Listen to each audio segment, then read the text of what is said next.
Hello from Educational Psychology. My name is Natalie Elaine, and together with my colleague Claire Willett, we've put together 2 videos that we hope will help to support all staff as you transition back into school. This is part 1 and the focus is on trauma. So we wanted to share with you our understanding of what happens to us when we experience stress and trauma, because we think it helps to know what these responses are and that these are normal for the abnormal circumstances that we find ourselves in.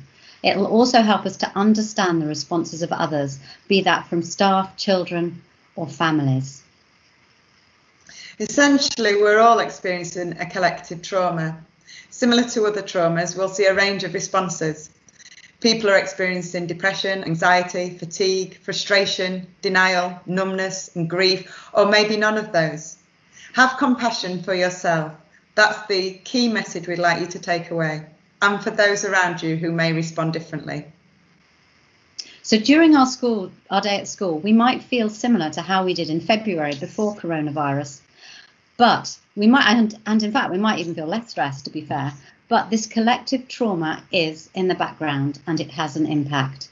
So we need to think about how we can help ourselves and each other. Most importantly, what we want you to take away from this video is that it is not about what's wrong with you. It's about what's happened to you. So to start with then, what is stress? Stress can be positive. It can help us to get tasks completed. We'll notice an increase in heart rate, but largely it'll improve our performance, like the stress we feel when we're doing a presentation or something. Then there is the tolerable sort of stress. It's temporary. It's bad for a while, but it goes away, and we've got a supportive network around us, so we don't feel isolated. But then finally, there's toxic stress, which is when something goes on for a longer period of time and it's in the absence of positive, protective relationships. And you might be thinking, yeah, that sounds a bit like what happens in lockdown. And it is. Then there's trauma. Now, trauma can be something that makes us feel terror, powerlessness, or helplessness. It can happen directly to us, or it can happen to someone very close to us, a loved one. But something that as professionals we also have to take into account is something that we call vicarious trauma, where we're hearing stories from different individuals, often lots of them, and that has an impact on us too. Yeah, and it's interesting, Claire, isn't it, that when we talk about trauma and we talk about the direct traumatic experience and the vicarious traumatic experience, in actual fact, the impact on the brain is exactly the same. So we're going to talk a little bit about what happens in the brain now. Often when we think about the brain, we think about it as being a separate entity that exists within our skulls, separate from the rest of our bodies, a little bit like this. In actual fact, it's better to think it's more like this. Every single part of the brain is intricately linked to every single part of the body. The brain is actually made up of 3 parts. We have the brain stem, which is our survival brain. It's where our instinctive responses come from, so breathing and heart rate. We have the limbic system, which is for non-verbal and emotional and relational experiences. It's our emotions and our social behaviour. And we have the prefrontal cortex, or the frontal lobes, which is the thinking brain, the reasoning, the problem solving, verbal expression. It's where reflection and thought happens. Essentially, how we need to think about this is that the brain stem is saying, am I safe? The limbic system is saying, am I loved? And the prefrontal cortex is saying, what can I learn from this?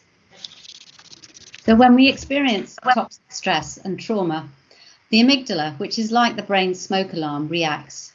This means we stop thinking straight. In the words of Daniel Siegel, we flip our lids. So what happens if we imagine that this is our brain? We've got our amygdala here, and that exists within our brainstem. It's the brain's smoke detector. And then over the top, we have the prefrontal cortex. When the amygdala is signalled, the prefrontal cortex goes offline. It literally cannot be accessed, a bit like trying to access something on the computer when the Wi-Fi is down. It's just not there. And instead, the amygdala is firing off all on its own and completely uncontained. So during a highly stressful or traumatic event, the brain tells the nervous system to prepare for defensive action. So this might be a quick flight or a powerful fight response. But when that's not possible, the brain tells the nervous system to either freeze or to submit or play dead. For some of us, our fight responses may be to take charge, but this is still an automatic response. It's not a choice, because to survive, things have to be done very quickly. You act first and think later. The way we act might not be the way we always imagined ourselves responding to a crisis, and it might not fit with our expectations or understanding of ourselves. This is because it's not a choice. In a crisis, you act first and think later. So when you're in a crisis, don't judge yourself by the same standards you have for yourself when you're calm. I hope this explanation helps you to understand, as we've all had very different experiences of the coronavirus pandemic. We all process things differently. Some are falling apart right now. That's okay. Others will hold it together until it's over and then crumble. That's okay too. For some, there may be no reaction or a very mild reaction. We're all just doing the best we can. At times, you might not think so clearly.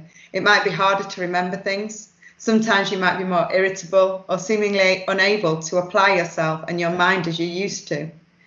You may have moments of exhaustion, fear, and overwhelm, going through waves of emotions, thankful and positive 1 minute, breaking the next. This is all normal. It's an abnormal situation that we're in.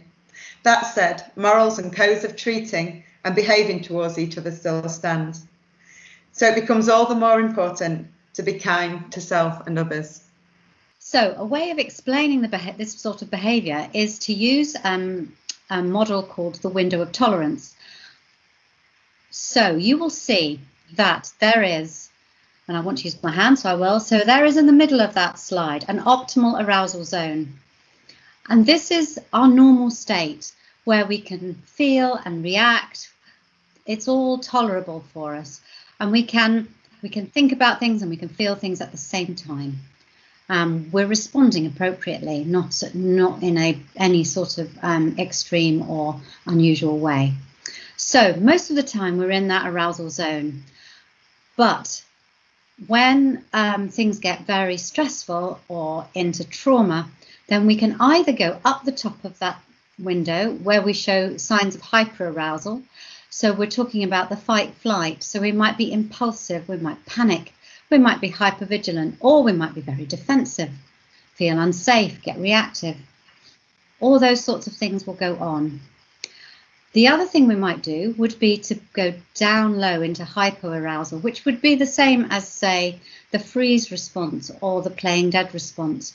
And then we're sort of a bit dissociated, a bit out of it, feeling a little bit passive, no energy, can't think straight, just shut down, very little feeling. And when we are in stress, and stress that is extended, then that window of optimal arousal, the window of tolerance, tends to shrink, so that we find ourselves either getting very impulsive or getting very passive quite easily. Obviously, this is a tiny selection from a huge body of evidence about the way trauma affects our behaviour.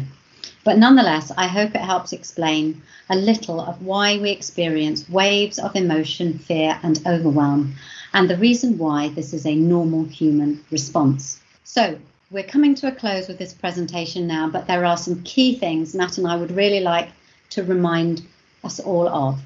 Firstly, it's not about what is wrong with us. It is about what's happened to us. Secondly, the idea that our brains are survival brains first, they're not thinking brains. So when they're in a highly stressed and traumatized state, we will flip our lids and our prefrontal cortex will go offline. Thirdly, our window of tolerance shrinks, so we experience bigger waves of emotion and feeling. Some of those are high, tense, and some of those are low and numb. So we need to be kind to ourselves and to others. Thank you for listening. I hope we've shed some light on the brain and how it works when it's highly stressed or traumatized. Please tune in to part 2, where we will develop this understanding and look at ways we can help ourselves and others to not just survive this transition back to school during a pandemic, but to thrive. Thanks. Thank you. Bye.